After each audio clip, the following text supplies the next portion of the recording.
Namaskar and welcome back to the channel. So we are back to discuss the remedy for the day and it is called Sepia officinalis जो कि बनती है inky juice of cuttlefish से।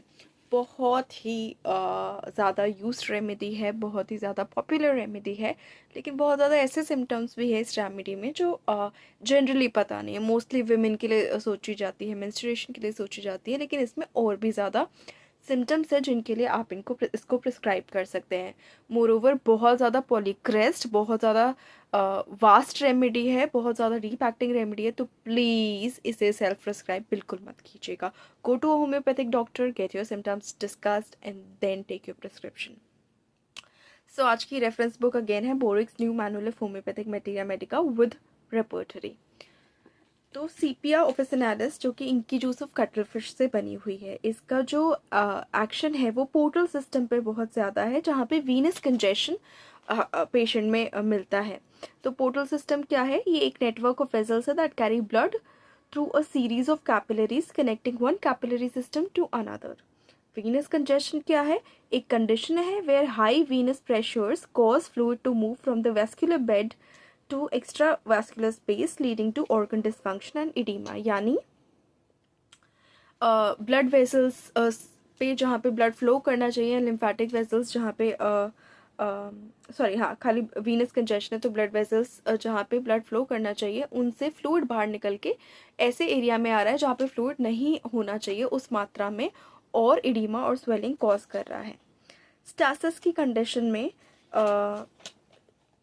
जहाँ पे stagnation हो जाती है बॉडी की, फ्लूइड भर चुका होता है बहुत ज़्यादा, या किसी भी प्रकार से स्टैग्नेशन है और उसके साथ टॉसिस ऑफ विसरा है, यानी टॉसिस ऑफ विसरा यानी विसरोटॉसिस यानी अब्डोमिनल टॉसिस या फिर स्प्लैंक्नोटॉसिस भी कहते हैं।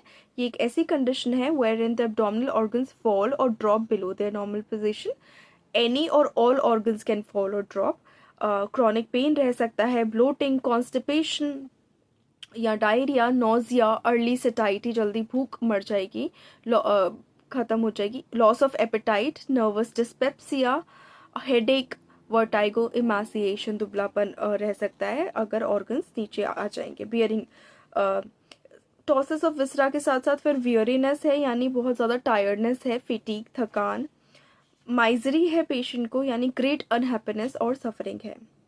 वीकनेस रहेगी, येलो कॉम्प्लेक्शन देखा जा सकता है, बियरिंग डाउन सेंसेशन, टॉसिस तो है ही है, अगर टॉसिस पर्टिकुलरली नहीं भी है तो भी बियरिंग डाउन सेंसेशन देखा जा सकता है, specially in women upon whose organism it has most pronounced effect. Women में बहुत ज़्यादा प्रोनाउंस्ड इफेक्ट होता है। पेन्स कैसे होते हैं? Extend down to back, chills easily, patient को बहुत जल्दी चिल्स या ठंड लगती है, टेंडेंसी टू अबॉर्शन, जिनके बहुत जल्दी जल्दी अबॉर्शन होते हैं और रेमेडी पिक्चर जो है मैच कर रही है पेशेंट पिक्चर के साथ, उन पेशेंट्स में सीपीआई यूज़ की जा सकती है। Hot flushes at menopause with weakness and perspiration. Menopause यानी जब पीरियड्स एंड हो रहे होते हैं एक वुमेन के, तो उसको मेनोपॉज कहते हैं उस फेज को। और हॉट फ्लशेस यानी रेडनेस और हीट आ रही है specially on face and the parts of the body, weakness और पर्सपिरेशन के साथ हो रहा है ये। सिम्टम्स ट्रैवल अपवर्ड्स, यानी अगर नीचे से अराइज हो रहे हैं तो ऊपर को आएंगे सिम्टम्स। ईजी फेंटिंग पेशेंट में, ball like sensation in inner parts. Sepia acts best on brunettes. अब ब्रूनेट्स किसे कहते हैं? तो ब्रूनेट बेसिकली एक वाइट वुमन होती है विद ब्राउन हेयर, यानी जिनका कॉम्प्लेक्शन बहुत ज़्यादा फेयर है लेकिन हेयर ब्राउनिश है। ऐसे पेशेंट्स में ये ज़्यादा स्पेशली वुमेन में ज़्यादा अच्छे से एक्ट करती है। All pains are from below up, नीचे से ऊपर को जा रहे हैं सिम्टम्स भी, नीचे से ऊपर को जा रहे हैं, दर्द भी नीचे से अराइज होकर ऊपर को जा रहा है। One of the most important uterine remedies, बहुत ज़्यादा यूट्राइन सिम्टम्स के लिए यूज़ की जाती है और इसीलिए one of the most important uterine remedies भी है। Tubercular patients with chronic hepatic problems and uterine reflexes.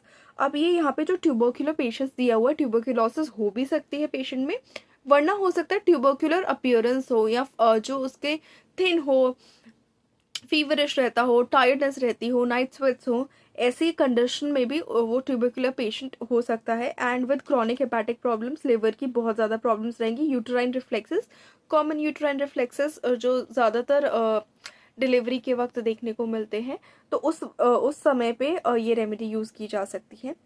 Feels cold even in a warm room, इतनी ज़्यादा चली पेशेंट है, ये बहुत ज़्यादा चली है, वार्म रूम में भी ठंड लगेगी पेशेंट को। Pulsating headache in the cerebellum, cerebellum यानी बैक ऑफ द हेड में, पल्सेटिंग यानी लब लब लब लब कुछ कुछ कुछ कुछ कुछ ऐसे ऐसे होता रहता है, उसके साथ हेडेक है। अब इस पेशेंट का माइंड देखते हैं, तो माइंड जो है indifferent to those loved best, यानी क्या कहते हैं, लोगों को वो बहुत सबसे ज़्यादा प्यार भी करता है पेशेंट, उनको भी जब बीमारी होता है तो बिल्कुल बीमारी की स्टेट में या कभी कभी नॉर्मली भी बहुत ज़्यादा इंडिफरेंट हो जाते हैं उनसे, कि ठीक है जो हो रहा है, प्यार है लेकिन इंडिफरेंट है, पास है तो ठीक है, दूर है तो ठीक है, नहीं है तो ठीक है, सो इंडिफरेंट हो जाते हैं। Averse to occupation to family, irritable रहते हैं, काम करना नहीं पसंद, जॉब नहीं पसंद, फैमिली नहीं पसंद, इरिटेबल, इजीली ऑफेंडेड, ज़रा सा कुछ जवाब दो, ज़रा सा कुछ बोलोगे तो ऑफेंड हो जाएंगे, बुरा लग जाएगा। ड्रेड्स टू बी अलोन, ये सब होते हुए भी अकेला रहना अच्छा नहीं लगता, फैमिली पसंद नहीं, ऑक्यूपेशन पसंद नहीं, ज़रा सा जवाब दो तो बुरा लग जाएगा, लेकिन फिर भी अकेले नहीं रहना है। वेरी सैड, बहुत ज़्यादा दुखी रहते हैं ये patient. Weeps when telling symptoms, मतलब इतना ज़्यादा दुख है कि नॉर्मल सिम्टम्स भी कभी कभी डॉक्टर को बता रहे हैं तो उस वक्त भी रोने लग जाएंगे। माइजरली, कंजूस, एंशियस टुवर्ड्स इवनिंग, इवनिंग में एंजाइटी बढ़ जाती है। इंडोलेंट, लेजी रहते हैं ये पेशेंट। ये बहुत बड़ी वीडियो होने वाली है बिकॉज ये रेमेडी बहुत ज़्यादा ऑर्गन्स को कवर करती है, और बोरिक में भी इसका अच्छा खासा लंबा डिस्क्रिप्शन दिया हुआ है। सो यस, अब आते हैं इसके हेड के सिम्टम्स पे। तो हेड में देखा जाता है कि वर्टाइगो रहता है, यानी पेशेंट को चक्कर आने लगते हैं, वो sensation of something rolling around in the head, head में ही अंदर ऐसा लगेगा कुछ ना कुछ घूम रहा है। प्रोड्रोमल सिम्टम्स ऑफ एपोलेक्सी, प्रोड्रोमल यानी इनिशियल सिम्टम्स, एपोलेक्सी यानी स्ट्रोक, स्ट्रोक जब आने लगता है या किसी और तरीके की पिट्यूटरी एपोप्लेक्सी जो कि एक लाइफ थ्रेटनिंग कंडीशन होती है, उसके लिए इमरजेंसी में रश करना चाहिए, और स्ट्रोक के लिए भी तुरंत इमरजेंसी में रश करना चाहिए। लेकिन उसके इनिशियल सिम्टम्स जब आने लगते हैं, और यदि कोई होम्योपैथिक डॉक्टर आसपास है और उसके प्रिस्क्रिप्शन से यदि पूरी पेशेंट पिक्चर मैच कर रही है तो आप ये रेमेडी ले सकते हैं। But stroke is an emergency condition and should be rushed to the emergency hospital. वहाँ पे यदि इंटीग्रेटेड अप्रोच है और वहाँ पे सीपीआई एडमिनिस्टर होती है तो पेशेंट को बहुत ज़्यादा फ़ायदा करेगी। Stinging pain from within outward and upwards, mostly on the left side or in the forehead, with nausea, vomiting. Migraine की कंडीशन में इसको दे सकते हैं। स्टिंगिंग पेन यानी जैसे कोई डंक मार रहा है ऐसा पेन होता है, अंदर से विद इन आउटवर्ड, अंदर से बाहर जा रहा है, एंड अपवर्ड्स, ऊपर को जा रहा है, अंदर से बाहर और ऊपर को जा रहा है। लेफ्ट साइड पे ज़्यादा बताया है, या फोर हेड पे भी हो सकता है, और नोजिया वॉमिटिंग साथ में एसोसिएटेड है, यानी इस टाइप के माइग्रेन में सीपीआर प्रिस्क्राइब हो सकती है। वर्स इंडोर्स, अंदर रहने से दिक्कत बढ़ती है, दर्द बढ़ता है। And when lying on the painful side, painful side से लेटने पे भी दिक्कत बढ़ेगी। Jerking of head backwards and forwards, आगे पीछे सर होता रहेगा। कोल्डनेस ऑफ वर्टेक्स देखी जा सकती है। Headache in terrible shocks at menstrual nisus with scanty flow, menstrual nisus यानी जब मेंसेस आते हैं, पीरियड्स आते हैं, उस वक्त हेडेक बहुत ज़्यादा टेरिबल शॉक्स जैसा होता है और फ्लो स्कैंटी होता है, तो ये बहुत गाइडिंग सिम्टम हो सकता है अगर किसी फीमेल में ये मिलता है तो। हेयर फॉल्स आउट, डैंड्रफ रहती है पेशेंट को। ओपन फंटेनल्स यानी सॉफ्ट स्पॉट्स हैं स्कल में पेशेंट के। रूट्स जो हेयर की हैं वो सेंसिटिव हैं, तभी तो बहुत जल्दी जल्दी फॉल हो रहे हैं hair. Pimples on forehead near the hair margin, margin के पास पिंपल्स मिलेंगे सीपिया के पेशेंट में। अब आते हैं इसके आई सिम्टम्स पे। तो आईज में मस्कुलर एस्थेनोपिया यानी आई स्ट्रेन, यानी मस्कुलर पेन इन आइज देखने को मिलेगा due to prolonged visual task, बहुत ज़्यादा विजुअल एक्सर्शन हो चुका होगा पेशेंट को, इसीलिए आई स्ट्रेन या मस्कुलर एस्थेनोपिया देखने को मिलेगा। ब्लैक स्पॉट्स हो सकते हैं in field of vision. Asthenic inflammations हो सकती हैं in connection with uterine problems. Again बहुत मतलब मम्मी नानी दादी की एजेस में सुना था कि आईज ना वीक हो जाती हैं पीरियड्स के वक्त या कुछ ऐसा हो जाता है, तो कभी कभी ये चीज़ें दखियानूसी लगती हैं, लेकिन जेनुअनली बहुत लोगों को प्रॉब्लम हो सकती है जब एस्थेनिक इन्फ्लेमेशंस, आँखों के अराउंड सूजन हो जाएगी, पेनफुल सूजन हो जाएगी, pain in and around eyes रहेगा, उसके साथ सूजन हो जाएगी, और ये यूट्राइन प्रॉब्लम्स के कनेक्शंस में रहते हैं, कोई ना कोई यूट्राइन प्रॉब्लम हो सकती है उस पेशेंट को जब ये कंडीशन डेवलप हो रही है। Aggravation of I problems in morning and evening देखी जा सकती है। टार्सल ट्यूमर्स जैसे कि स्टाइज, कैलाजियन इन केसेस में दिया जा सकता है। Ptosis, ciliary irritation, venous congestion of the fundus में ये रेमेडी प्रिस्क्राइब हो सकती है। यानी टॉसिस एक कंडीशन है with upper eyelid droops or falls which can affect one or both eyes. Ciliary irritation में इस फेशियल एरिया आईज के इरिटेशन में ये यूज़ हो सकती है। Venous congestion of the fundus में ये यूज़ हो सकती है। अब ये जो है venous congestion of the fundus in eyes, तो बेसिकली रेटिनल वेन ओक्लूजन के कारण हो सकता है, डायबिटिक रेटिनोपैथी के कारण हो सकता है, इमरजेंसी कंडीशन भी डेवलप हो सकती है जिसके लिए इमरजेंसी ट्रीटमेंट लेना चाहिए। लेकिन जब वो प्रॉब्लम ठीक ही नहीं हो रही है या फिर इनिशियली डायग्नोज करके भी उसको CPR एडमिनिस्टर कर सकते हैं। अगेन पूरी रेमेडी पिक्चर मैच होनी चाहिए। ईयर्स में herpes behind the years on the nap of neck देखने को मिल सकता है पेशेंट में। यानी ऐसा हर्पीज जो ईयर्स के पीछे रहता है और नेप ऑफ द बैक में रहता है, तो उसमें ये दे सकते हैं। Pain as a from subcutaneous ulceration, ulceration जो है सबक्यूटेनियस स्किन के नीचे से आ रही है। Swelling and eruptions on the external ear के केस में इसको यूज़ कर सकते हैं। ये हर्पीज का सिम्टम मार्क्ड है कि behind the years and Knapp of the neck अगर हर्पीज है तो उसमें दे सकते हैं। अब आते हैं नोज़ पे। तो नोज़ में देखेंगे कि थिक ग्रीनिश डिस्चार्ज है, ओजीना के केस में दे सकते हैं। Thick plugs and crust, yellowish saddle across the nose, saddle यहाँ पे मतलब रिज या ब्रिज जैसा बन जाता है, येलोइश। एट्रोफिक कैटाहार यानी एट्रोफिक राइनाइटिस में एट्रोफी का बेसिकली मतलब होता है, कहीं भी एट्रोफी या एट्रोफिक यूज़ हो रहा है कि कुछ ना कुछ लूज हो रहा है, वहाँ से लूजिंग फ्लैश या मसल या कुछ पार्टिकल्स ही लूज हो रहे हैं उस ऑर्गन के, या स्ट्रेंथ लूज हो रहा है in part of the body because it does not have enough blood.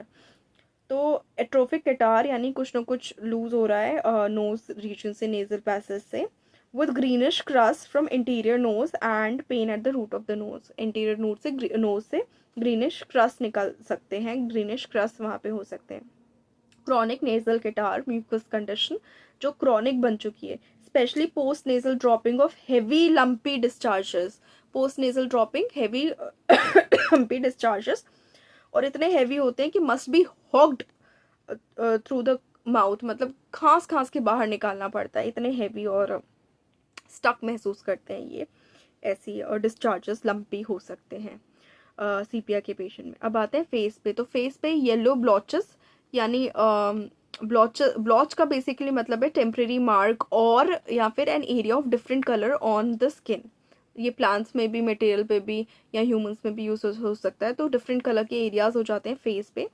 क्लोएज्मा के केस में जिसको मिलाज्मा भी कहते हैं या मास्क ऑफ प्रेगनेंसी भी कहते हैं कभी कभी, तो ये बेसिकली पिगमेंटेशन डिसऑर्डर है स्किन पे जहाँ पे डार्कर स्किन पैचेस हो जाते हैं क्लोएज्मा में, उसमें यूज़ कर सकते हैं।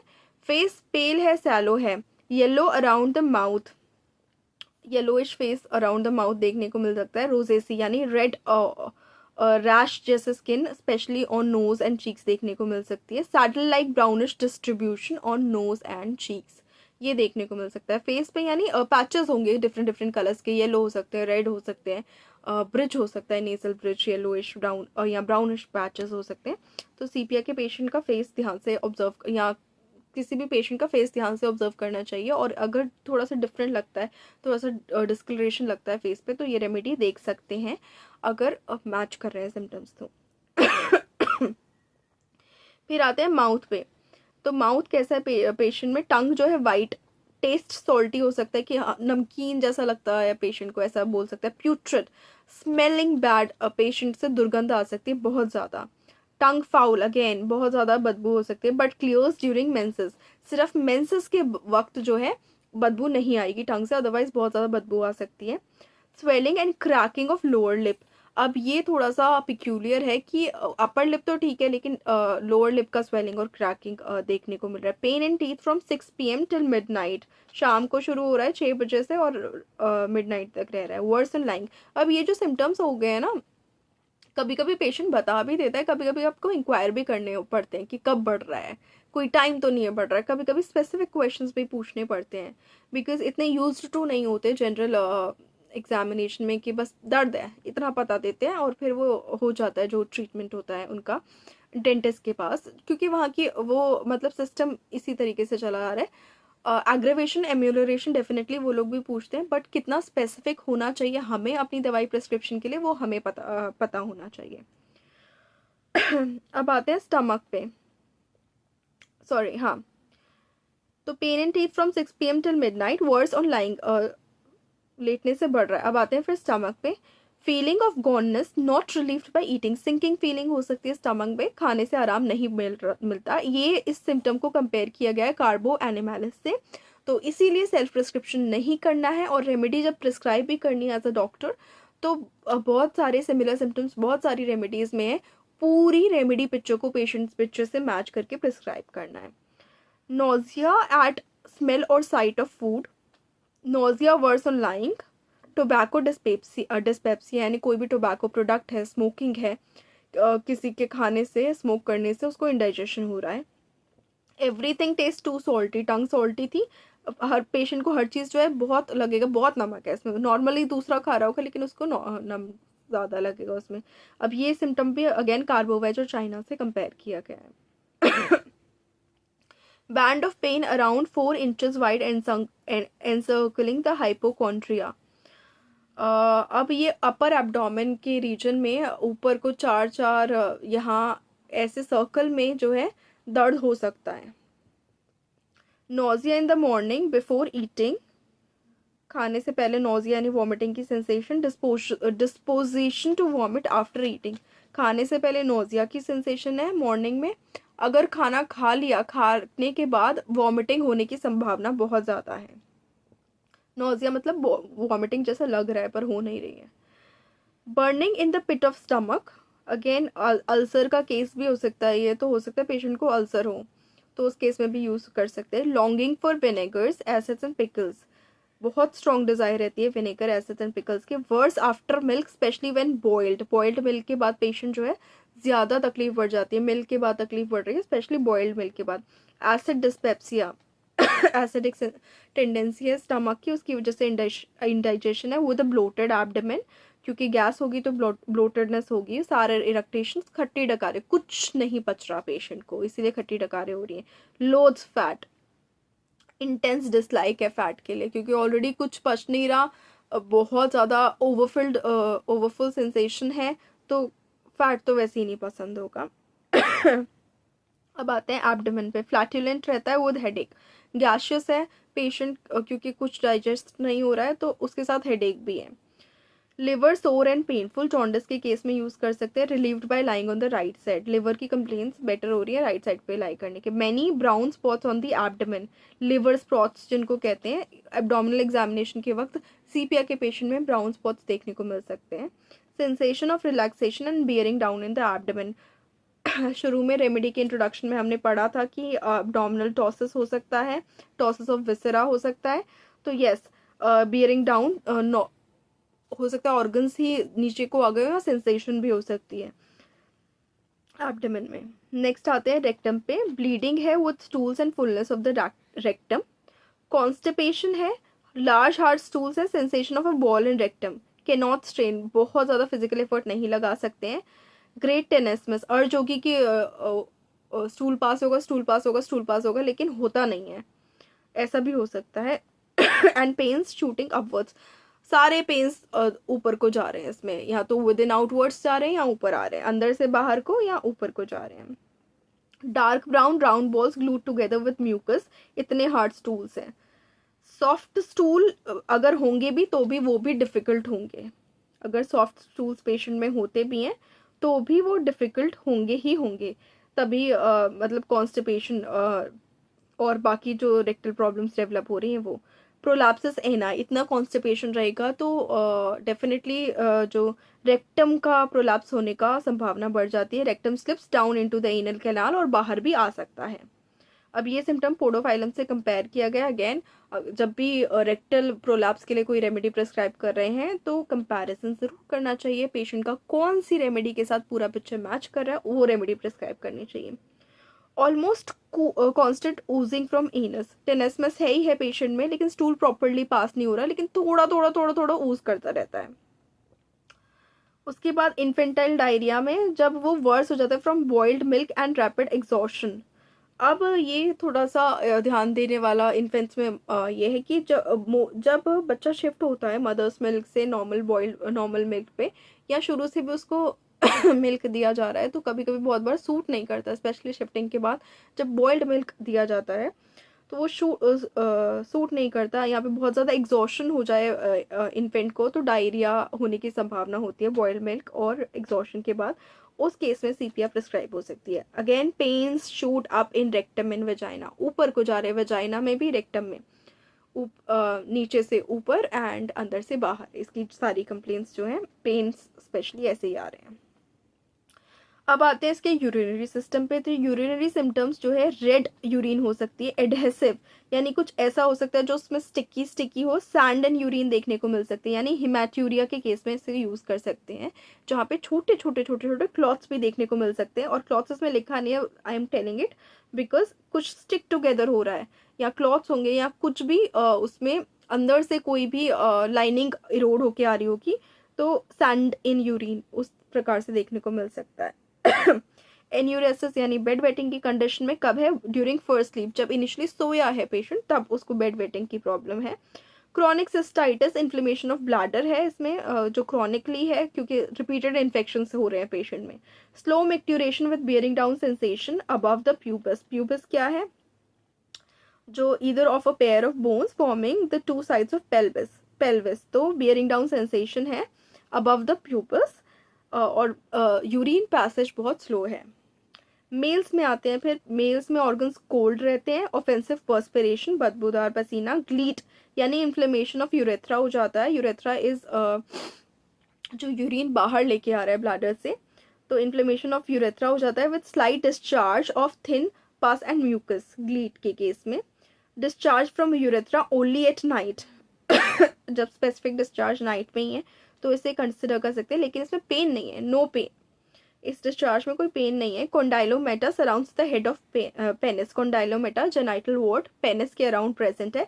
गोनोरिया जो कि एक तरीके का सेक्सुअली ट्रांसमिटेड इन्फेक्शन है, उस केस में कंसिडर कर सकते हैं। कंप्लेंट्स फ्रॉम क्वेश्चन, क्वेश्चन के बाद इसको कोई ना कोई कंप्लेंट होती है इस पेशेंट को, मेल्स में।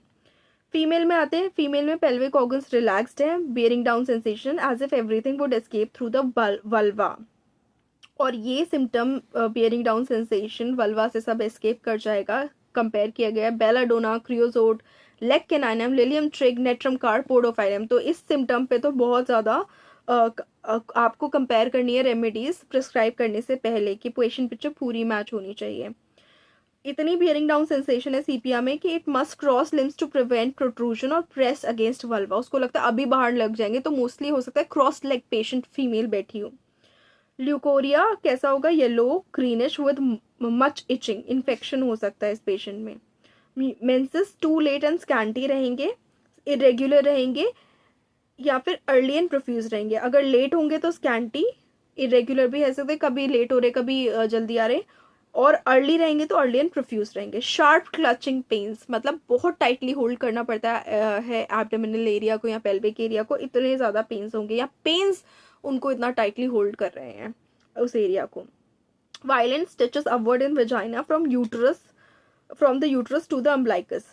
अगेन वायलेंट स्टिचेस यानी पेनफुल स्टिचेस जा रहे हैं वेजाइना से यूट्रस तक, फिर यूट्रस से अम्बलाइकस तक।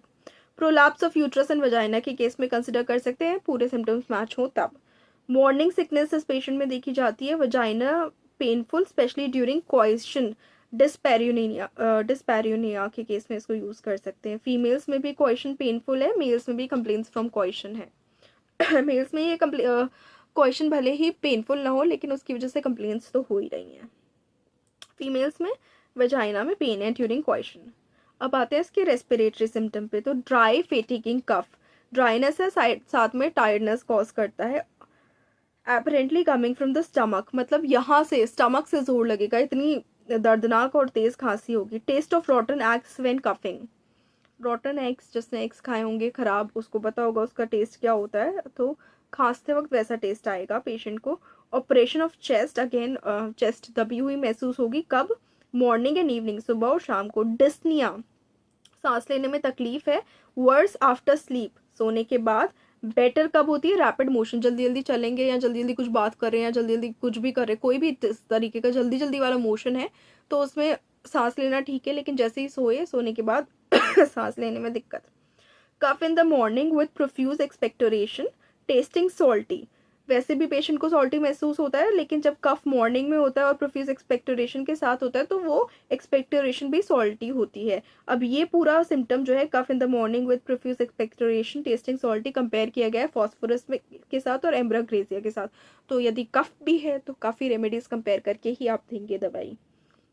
हाइपोस्टैटिक प्लूराइटिस के केस में इसको यूज़ कर सकते हैं। अब हाइपोस्टैटिक प्लूराइटिस क्या है? Basically inflammation from a lung illness जो कि मूव कर जाती है इनटू द प्लूरा, यानी लंग्स में तो थी इन्फ्लेमेशन, ऑफ प्लूरा, उसकी लाइनिंग में भी इन्फ्लेमेशन आ गई, जो थिन लाइनिंग होती है लंग्स की, और सारी चीज़ें फिर स्वेल हो जाती हैं and causing them to rub together, यानी प्लूरा और लंग्स आपस में रब कर रही हैं, तो उस केस में हाइपोस्टैटिक प्लूराइटिस के केस में इसको यूज़ कर सकते हैं। वूपिंग कफ यानी पर्ट्यूसिस, जो कि एक हाईली कंटेजियस बैक्टीरियल इन्फेक्शन है, उस केस में इसको यूज़ कर सकते हैं। Whooping cough that drags on, ठीक ही नहीं हो रहा है ट्रीटमेंट के बाद भी, तो सीपीआर काम कर सकती है उसमें। Cough excited by tickling in the larynx और चेस्ट, यानी कुछ भी चीज़ टिकल करे, नॉर्मल सलाइवा भी यदि टिकल कर रहा है, कुछ ऐसा खा लिया, कुछ अचानक से एयर से ऐसा चला गया जो थ्रोट में टिकल कर रहा है, उससे खांसी एक्साइट हो जाएगी। ये बहुत ज़्यादा देखा जाता है ऐसा सिम्टम, स्मोकर्स में बहुत ज़्यादा देखा जाता है ऐसा सिम्टम, बुजुर्गों में बहुत ज़्यादा देखा जा सकता है। हार्ट में क्या होगा? हार्ट में वायलेंट इंटरमिटेंट पैल्पिटेशंस है, यानी फ्लटरिंग, बहुत ज़्यादा फ्लटरिंग हो सकती है हार्ट की, या इरेगुलर हार्ट बीट बहुत ज़्यादा देखी जा सकती है। पल्सेशन इन ऑल आर्टरीज, वैसे भी पोर्टल सिस्टम की रेमेडी है, तो pulsation in all arteries. Tremulous sensation with flashes, यानी हार्ट में स्लाइटली शेकिंग हो सकता है पेशेंट को अनुभव हो, या पेशेंट खुद शेक कर रहा हो, विद फ्लशेस, यानी पूरा फेस हॉट रेड हो सकता है पेशेंट का जब ऐसी ट्रेम्युलस सेंसेशन रहेगी, या ऐसा महसूस होगा कि कुछ शेक कर रहा है हार्ट के स्थान पे तो उस वक्त फ्लशेस भी रहेंगे, क्योंकि पोर्टल सिस्टम अफेक्टेड है इस रेमेडी में। ओह, काफ़ी बड़ी रेमेडी है। अब आते हैं बैक पे, तो बैक में weakness in the lumbosacral region, यानी लोअर बैक में वीकनेस है। Pain extends to the back, coldness between the shoulder, चलिए रेमेडी है तो कोल्डनेस बिटवीन द शोल्डर इसमें है। पेन्स जो है बैक पे एक्सटेंड कर रहे हैं। एक्सट्रीमिटीज़ में आते हैं, लोअर एक्सट्रीमिटीज़ लेम है एंड स्टिफ है, यानी वीक है, not patient may not be able to walk properly, क्योंकि लोअर एक्सट्रीमिटीज़ लेम और स्टिफ फील हो रही हैं, ज़रूरी नहीं कोई स्ट्रक्चरल डिसऑर्डर हो, बट उसको फील हो रही हैं। Tension as of too short, ऐसा लगता है कि मसल्स बहुत ज़्यादा शॉर्ट है इसलिए ढंग से वॉक नहीं कर पा रहा। Heaviness and bruised feeling, bruised feeling basically bruise होता है जहाँ पे ब्लड वेसल्स जो है ब्रेक कर जाती है और ब्लड अंडर द स्किन आ जाता है, लेकिन इसको अगर ऐसा कुछ हुआ भी नहीं तो भी इसको एक्सट्रीमिटीज़ में जो है ब्रूइज्ड फीलिंग हो रही है, ऐसा लग रहा है किसी ने मारा है और चोट लग गई है अंदर ही अंदर, कोई उस वजह से बहुत थकान और दर्द और हैवीनेस वाली फीलिंग रह रही है। रेस्टलेसनेस इन ऑल लिम्स, हाथ पैरों में रेस्टलेसनेस है। Twitching and jerking day and night and day, मतलब दिन में रात में ट्विचिंग जर्किंग होती रहेगी। कोरिया बेसिकली एक न्यूरोलॉजिकल डिसऑर्डर है जिसमें इन्वॉल्ट्री रैपिड रेंडम मूवमेंट्स होते हैं बॉडी के, स्पेशली हैंड्स, फीट, फेस के एंड ट्रंक के, और मूवमेंट एक बार शुरू हो गए तो बंद करना बहुत मुश्किल है, और ये ग्रीक वर्ड कोरिए यानी डांस से आता है। तो पेन इन हील में इसको यूज़ कर सकते हैं। Coldness of legs and feet में इस रेमेडी को यूज़ कर सकते हैं, चिली रेमेडी है। फीवर में देखें तो फीवर कैसा होगा सीपीआर पेशेंट का? फ्रीक्वेंट फ्लशेस ऑफ हीट आएंगे, स्वेट फ्रॉम लीस्ट मोशन, ज़रा सा भी हिलेगा, कुछ बात करे, कुछ खाएगा तो स्वेट होने लग जाएगा। General lack of warmth in the body, चलिए तो पहले ही है तो फीवर में तो वैसे ही वार्मथ नहीं बचेगी बॉडी में। फीट कोल्ड एंड वेट, ठंडे और ऐसा लगेगा गीले गीले से हैं। Shivering with thirst, worse towards evening, shivering with thirst, shivering के वक्त पानी प्यास लगेगी और ये सिम्टम जो है टुवर्ड्स द इवनिंग वर्स हो जाएगा। अब आते हैं इसके स्किन पे, तो skin herpes circinatus and isolated spots यानी रिंग वर्म, जो जिसमें basically small circular patches with vascular area around the circumference develop हो जाते हैं, लाल लाल पैचेस। उसमें आइसोलेटेड स्पॉट्स में कब एक इधर है एक इधर है एक इधर है, एक साथ नहीं है उस तरीके के रिंग वर्म में इसको यूज़ कर सकते हैं। इचिंग हो सकती है स्किन पे, not relieved by scratching, scratching से रिलीफ नहीं मिल रही है। Worse in bends of elbows and knees, जहाँ पे ये बेंड हो रही है यहाँ पे इचिंग ज़्यादा हो सकती है एल्बोज और नीज के, और स्क्रैचिंग से कोई आराम नहीं मिल रहा है। फिर है क्लोआज्मा, जो हमने अभी डिस्कस किया था, प्रेगनेंसी मास्क कह लीजिए, मेलाज्मा कह लीजिए, यानी डार्क पिगमेंटेड पैचेस हो जाते हैं फेस पे। Herpetic eruptions on lips, herpes की वजह से इरप्शंस हो जाएंगे लिप्स पे around the mouth and nose. Herpes basically एक वायरल इन्फेक्शन है जो हर्पीस सिम्प्लेक्स वायरस द्वारा कॉज होता है। Ringworm like eruption every spring, अब स्प्रिंग जब जब आएगा इस पेशेंट के बॉडी पे रिंगवर्म लाइक इरप्शन देखे जा सकते हैं। अर्टिकेरिया पित्त उखड़ जाना जिसको कहते हैं, हाइव्स या skin rash, raised itchy bumps that can be red flesh coloured या पिंक हो सकते हैं। तो ये urticaria on going in open air, better in warm room, open air में बढ़ जाएगा, वार्म रूम में बेटर होगा। हाइपर इड्रोसिस एंड ब्रोमिड्रोसिस, यानी स्वेट बहुत ज़्यादा है पेशेंट में और स्वेट की वजह से एक्सेसिव स्वेटिंग की वजह से एक्सेसिव स्मेल है।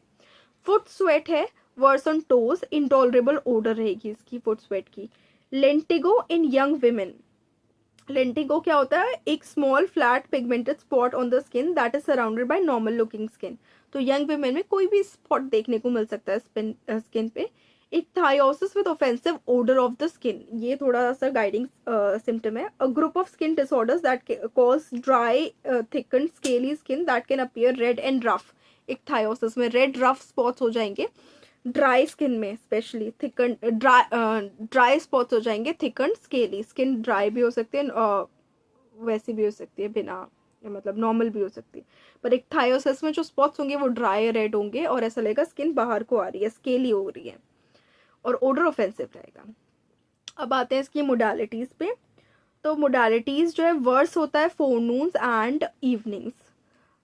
फोरनून्स यानी 12 बजे से पहले इसको वर्स होगा और इवनिंग्स में ज़्यादा कंप्लेंट्स होंगी। वॉशिंग, कुछ भी धोएगा। लॉन्ड्री वर्क, कपड़े धोने के बाद। डैम्पनेस, डैम्पनेस क्या होता है, एक वेट फीलिंग होती है, वेट जैसी कंडीशन होती है जो यूजुअली अनकंफर्टेबल है। लेफ्ट साइड पे वर्स होगा। आफ्टर स्वेट वर्स होगा। Cold air before a thunderstorm worse होगा।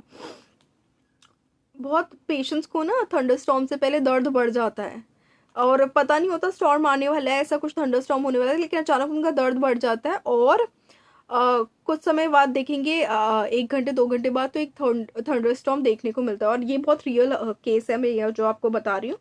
तो ये पेक्यूलियर सिम्टम है, अगर मिलता है तो ये रेमेडी कंसिडर करनी चाहिए। बेटर कैसा है patient, by exercise, pressure, warmth of bed, hot applications, drawing limbs up too, ऐसे ऊपर को कर लेना ताकि हीट जनरेट हो। ऑल द पेशेंट चिली है लेकिन फिर भी कोल्ड बेदिंग से इसको ठीक लग रहा है। आफ्टर स्लीप इसको ठीक लग रहा है मोस्टली। बस एक हमने एक इसका वो देखा था ना, after sleep in general patient better है, लेकिन इसका सिर्फ आफ्टर स्लीप डिस्निया जो है वर्स हो रहा था आफ्टर स्लीप, यानी सांस लेने में दिक्कत बढ़ रही थी आफ्टर स्लीप, लेकिन बाकी सारी चीज़ें बेटर है, जनरली बेटर है। अब इसकी जो डोज रिकमेंड कर रखी है वो सीपिया की 12th 30th and 200th potency, बहुत ज़्यादा काम करने वाली रेमेडी है, तो इसको गैप देने के भी देना चाहिए। Should not be use too low और बी रिपीटेड टू फ्रीक्वेंटली, वही मैं कह रही थी कि मतलब गैप दे के देना चाहिए, फ्रीक्वेंटली रिपीट नहीं करना चाहिए और बहुत ज़्यादा कम पोटेंसी में भी नहीं देना चाहिए। On the other hand, doctor Jousset's unique experience is that it should be continued for some time in strong doses 1x twice a day. Doctor Jousset's के अपने एक्सपीरियंस रहे हैं जिन्होंने जिसमें उन्होंने स्ट्रॉन्ग डोजेस में इसको कंटिन्यू किया है कुछ समय के लिए, फिर गैप दिया है, लेकिन ये नहीं कि महीनों महीनों तक देखते जाने, कुछ वीक के लिए 1 वीक 15 डेज के लिए कंटिन्यू किया फिर गैप दे दिया। 1x ट्वाइस अ डे भी डॉक्टर जूसट्स के अकॉर्डिंग दे सकते हैं। सो या पेशेंट टू पेशेंट डिपेंड करता है। अब आते हैं इसके रिलेशनशिप पे, ये थोड़ा ज़्यादा दिए हुए थे तो मैंने पहले डोज बता दी, उसके बाद कॉम्प्लीमेंट्री दे रखी है natrum mur phosphorus nux vom, nux vom intensifies its action. गुआच often beneficial after sepia. Inimical है लैकेसिस पल्सिटिला। कंपेयर कर रखा है lilium tig, murex, silicea, sulphur. फिर आती है asperula odorata, nascent oxygen, distilled water charged with gas. Asperula odorata बनी है नेसेंट ऑक्सीजन यानी distilled water charge with gas से, विद द गैस से, नेसेंट ऑक्सीजन से। और इसके सिम्टम्स क्या क्या है? एस्पेरुला ओडोरेटा की बात कर रही हूँ मैं। Leucorrhoea in young girls and uterine catarrh. Uterine catarrh mostly sterility cause कर देता है। ओजोन, ओजोन अगेन एक रेमेडी है जो कि काम आती है सेक्रल पेन में, tired feeling through the pelvic viscera and perineum area between anus and genitals. Sepia में बियरिंग डाउन सेंसेशन है इसमें, और ओजोन में जो है टायर्ड फीलिंग है through the pelvic viscera and perineum. फिर कंपेयर किया हुआ है इसको डिक्टेमनस एल्बस से। बर्निंग बुश से बनी हुई रेमेडी है जो suits labour pains, metrorrhagia, leucorrhoea, constipation, also somnambulism, sleep walking के लिए आप रेमेडी देख सकते हैं डिक्टेमनस एल्बस। लेकिन इसको पूरा पढ़ के दीजिएगा क्योंकि इसमें बहुत सारे सिम्टम्स हैं। खाली स्लीप वॉकिंग सुनते ही मत दे दीजिएगा या मत ले लीजिएगा, खुद भी डॉक्टर के पास जाके ही ले लीजिएगा कोई रेमेडी। लेपैथम एक्यूटम अगेन एक और रेमेडी है जो leucorrhoea with constriction and expulsive effort through the womb and pain in kidneys. ये ल्यूकोरिया के लिए देख सकते हैं। अगेन बाकी चीज़ों को भी देखना है, खाली सिर्फ ल्यूकोरिया सुनते ही कोई भी रेमेडी नहीं दे देनी। So that it has been a very long video for sepia. ये बोरिक का से ही कवर्ड है और सीपिया में के और भी बुक्स में बहुत सारे और सिम्टम्स दे रखे हैं। तो please do not self prescribe, please go to a homeopathic doctor and get your prescription done. And बहुत सारी रेमेडीज़ में सिमिलर सिम्टम्स होते हैं तो कंपैरिजन के बाद ही किसी पेशेंट को प्रिस्क्राइब करना चाहिए। So thank you so much for staying on this channel. Please like the video, share the video, subscribe to the channel and do not forget to hit the bell icon. और मुझसे consult करने के लिए I will provide my email address below, जिस पे आप email कर सकते हैं and we can have an online consultation. I can send your remedies to your home. That's it. Thank you so much for staying on this channel. Please like the video, share the video and subscribe to the channel. Do not forget to hit the bell icon. Thank you so much.